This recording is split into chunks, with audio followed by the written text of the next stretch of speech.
ஓம் சர்வமங்களமாங்கல்யே சிவே சர்வார்த்தசாதகே சரண்யே திரியம்பகே கௌரி நாராயணீ நமோஸ்துதே.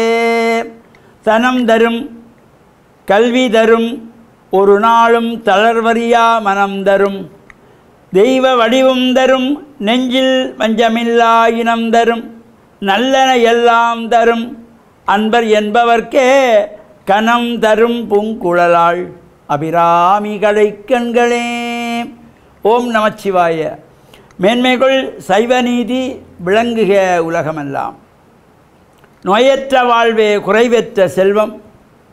அந்த நோய் நொடி இல்லாத வாழ்வு இந்த உலக மக்கள் எல்லோரும் வாழ வேண்டும் என்று கலியுகத்தின் காந்தமலை ஜோதியாகிய சபரிமலை சுவாமி ஐயப்பனுடைய திருவடிகளை சிறந்தாழ்த்தி டான் தமிழொலி ஓம் தொலைக்காட்சி நேயர்கள் அனைவருக்கும் சர்வதேச இந்து மத குருபீடம் அகில இலங்கை சபரிமலை ஸ்ரீ சாஸ்தாபுரத்தின் சார்பில் இனிய வணக்கங்களும் நல்லாசிகளும்.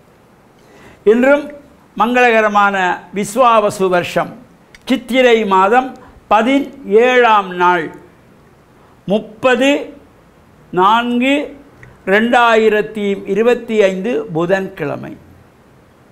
இன்று மலர்ந்திருக்கின்ற இன்றைய பொழுதும் நம் எல்லோருடைய வாழ்விலும் எல்லா விதமான சிறப்புகளும் வெற்றிகளும் கிடைக்க வேண்டும் என்று இறைவனை பிரார்த்தித்து இஷ்ட தெய்வங்கள் குலதெய்வங்களையும் வழிபாடு செய்து பெற்றோர்கள் பெரியோர்கள் குருவானவர்கள் ஆசிரியர்களையும் வணங்கியவர்களுடைய அன்பையும் ஆசையையும் பெறுகின்ற பொழுதும் எந்த நாளுமே நமக்கு நல்ல நாளாக அமையக்கூடியது. இன்று புதவாரம் என்கின்ற புதன்கிழமை ஒரு அற்புதமான நாள். இந்த வாரங்களுக்குள்ளே ஒரு சிறப்பு இந்த புதன்கிழமைக்கு. பொன் கிடைத்தாலும் புதன் கிடைக்காது என்பார்கள். இன்றைய நாளிலே இன்னும் ஒரு சிறப்பு சேர்ந்திருக்கிறது, அக்ஷய திருத்தியை. இந்த சித்திரை மாதத்து அமாவாசை கழித்து 3வது திதி அக்ஷய திருதியை திதி. இந்த இன்றைய நாளிலே தான் படைக்கும் தொழில் புரிகின்ற பிரம்மதேவரானவர் கிருதயுகத்தை படைத்தார். இன்றைய அக்ஷய திருதியை நாளிலே தான் மகாலட்சுமியானவள் மகாவிஷ்ணுடைய இதயத்திலே இடம் பிடித்தாள். இன்றைய இந்த அக்ஷய திருதியிலே பஞ்சபாண்டவர்களுக்கு அக்ஷய பாத்திரம் கிடைத்தது. அவ்வாறு ஒரு சிறப்போடு கூடியது. இந்த அக்ஷய திருதியை நாளிலே குசேலர் தனது பால்ய நண்பனாகிய கிருஷ்ணனை பார்க்க செல்லுகிறார். அவரிடத்திலே வறுமையிலே வாழுகின்றார் குசேலர். கண்ணனை பார்க்க வேண்டும். தன்னிடத்தில் இருந்து அவலை பொட்டலமாக எடுத்துக்கொண்டு போய் கண்ணா இந்த நண்பனுக்கு அவலை கொடுக்கிறார். இவருடைய வறுமை அவருக்கு தெரிகிறது. அந்த அவலை எடுத்து அக்ஷயம் அக்ஷயம் என்று வாயிலே போடுகிறார் கிருஷ்ணன். செல்வச் செழிப்போடு குசேலர் சிறந்த செல்வந்தனாகிறார்.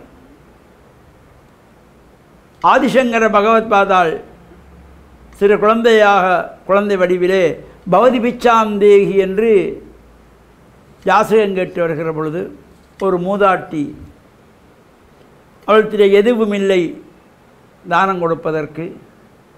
ஆனால் ஒரு பிராமண குழந்தை பிச்சை கேட்டு வந்திருக்கிறது, இல்லை என்று திருப்பி அனுப்பக்கூடாது என்பதனாலே தனக்காக வைத்திருந்த ஒரே ஒரு நெல்லிக்கனியை கொண்டு போய் அந்த பிச்சை கேட்டு வந்த பாலகனிடத்திலே கொடுக்கிறது. அப்பொழுது ஆதிசங்கரர் இந்த மூதாட்டியின் வறுமை நிலையை பார்க்கிறார். கனகதாரா ஸ்தோத்திரம் பாடினார். செல்வச் செழிப்போடு தங்க மழை பொழிந்தது. இவை தானங்கள் கொடுத்தால் செல்வம் செழிக்கும். இந்த மூதாட்டி நெல்லிக்கனியை தானமாக கொடுத்தால் செல்வம் தெளித்தது. குசேலர் கிருஷ்ணனுக்கு அவலை தானமாக கொடுத்தால் செல்வம் செழிப்பு வந்தது. தானம் கொடுப்பதற்கு சிறந்த நாள். மறைந்த மூதாதைகள் எண்ணி சிரார்த்தங்கள் தர்ப்பணங்கள் தானாதிகள் செய்வதற்கு சிறந்த நாள்.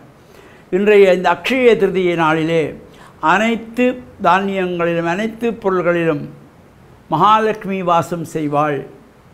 உப்பிலே, பச்சை அரிசியிலே, மல்லிகை பூவிலே, பருப்பிலே எதை நாம் எடுத்துக்கொள்கின்ற பொழுதும். அதனாலே நமக்கு பெரிதாக தங்கம்தான் வாங்க வேண்டும் என்பது கிடையாது. தங்கம் வாங்கக்கூடியவர்கள் வாங்குங்கள். வாங்கியதை தானம் கொடுத்தால்தான் வளரும். பெட்டிக்கு பூட்டி வச்சா வளராது. எனவே நம்மால் தங்கத்தை வாங்கி தானம் கொடுக்க முடியாது. அவரவர் வசதிக்கு ஏற்ப வாங்கி அதை வைத்துக்கொண்டு அரிசியை தானமாக கொடுக்க வேண்டும். அல்லது உப்பு எல்லோராலும் தானம் கொடுக்கக்கூடியது, மிகவும் குறைந்த விலையிலே கிடைப்பது. ஒரு 10 பேருக்கு உப்பை வாங்கி தானம் கொடுக்கலாம். அந்த உப்பிலே மகாலட்சுமி குடிகொள்ளுகின்றாள். உப்பில்லாமல் எந்த விதமான உணவே கிடையாது. உப்பில்லா பண்டம் குப்பையில் என்பார்கள். எனவே இந்த உப்பு மிக மிக முக்கியம். மகாலட்சுமி குடிகொள்ளுகிறாள். பச்சை அரிசி, வெள்ளை பச்சை அரிசி, மகாலட்சுமி குடிகொள்ளுகிறாள். அரிசியை வாங்கி 10 பேருக்கு தானம் கொடுக்கலாம். அதுவும் நமக்கு முடியலையா? தயிர், 2 பேருக்கு தயிரை தானமாக கொடுக்கலாம். தயிரில் கொஞ்சம் தண்ணீர் கலந்து அதை கலக்கி மோராக்கி தாகத்துக்கு கொடுக்கலாம். இவ்வாறு எது வேணுமானாலும் நாங்கள் தானம் கொடுப்பதற்கு சிறந்த நாள் தான் இந்த அக்ஷய திருத்தியை. தானம் கொடுத்தால் செல்வம் வளரும். கடையில் போய் தங்கத்தை வாங்கி கொண்டு வந்து வீட்டுக்கு வச்சா அது வளராது. தானம் கொடுத்தால் வளரும். எனவே அந்த இறைக்கத்தான் அந்த ஊறுகின்ற தண்ணீர் இறைக்கிற பொழுது அதிகமாக வருமாம். எனவே தானம் கொடுத்தால் செல்வச் செழிப்பு ஏற்படும். நல்ல மனதோடு தான தர்மங்கள் செய்து மறைந்த பிதிர்களை எண்ணி பிரார்த்தனை செய்து வழிபட்டு அருள் பெற்று மண்ணில் நல்ல வண்ணம் வாழவும், எல்லோருக்கும் லக்ஷ்மி கடாட்சம் நிறைய வேண்டும். இந்த அக்ஷய திதிய நாளிலே அனைவருக்கும் மகாலட்சுமியினுடைய கிருபா கடாட்சமும் அஷ்ட ஐஸ்வர்யங்களும் கிடைக்க வேண்டும் என்று பிரார்த்தித்து, நல்ல எண்ணங்களோடு தானங்கள் செய்யுங்கள், செல்வங்கள் சிறக்கும் என்ற நல்ல சிந்தனையோடு டான் தமிழொலி ஓம் தொலைக்காட்சி நேயர்கள் அனைவருக்கும் சர்வதேச இந்து மத குருகுலத்தின் சார்பில் நல்ல ஆசிகளை கூறிக்கொள்வதில் மனமகிழ்வு கொள்கிறோம். சர்வே ஜனாக சுக்கினோ பவந்து, சமஸ்த சன்மங்களானி சந்து. சுபம்.